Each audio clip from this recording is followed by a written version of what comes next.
নাই। তিনি আর কেউ নন, আমাদের নতুন রাষ্ট্রপতি মির্জা ফখরুল ইসলাম আলম। থিয়েটারের মঞ্চ কাঁপানো এক নায়ক কিভাবে রাষ্ট্রনায়ক হচ্ছেন, চলুন একটু ফ্ল্যাশব্যাক। সময়টা 1960-এর দশক। ঢাকা বিশ্ববিদ্যালয়ের অর্থনীতি বিভাগে এক মেধাবী ছাত্র, লম্বা, ফর্সা, পরিবাহী। তখন ঢাকার নাট্যপাড়ায় তার তুমুল নামডাক।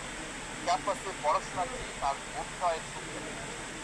থিয়েটারের মঞ্চে তিনি যখন নামতেন, হল ভর্তি মানুষের নিঃশ্বাস প্রায় বন্ধ হয়ে যেত। এতটাই জনপ্রিয় ছিলেন। আজকের দিনে আমরা যার কণ্ঠের কড়া রাজনৈতিক ভাষণ শুনি, তিনি কিন্তু তরুণ বয়সে ঢাকার মঞ্চে দাপিয়ে বেড়াতেন কিংবদন্তি অভিনেতা আনোয়ার হোসেনের পাশে দাঁড়িয়ে। বিখ্যাত নবাব সিরাজউদ্দৌলা নাটকে আনোয়ার হোসেনের ছায়ার মতো পাশে থাকতেন এই তরুণ।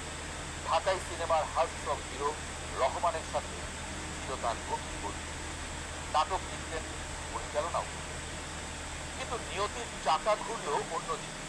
বিসিএস শিক্ষা ক্যাডার পাশ করে তিনি হয়ে গেলেন সরকারি কলেজের অর্থনীতির শান্ত এক অধ্যাপক।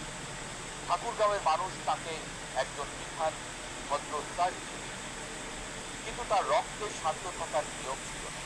1971 সালের মুক্তিযুদ্ধে তার আপন চাচা উইং কমান্ডার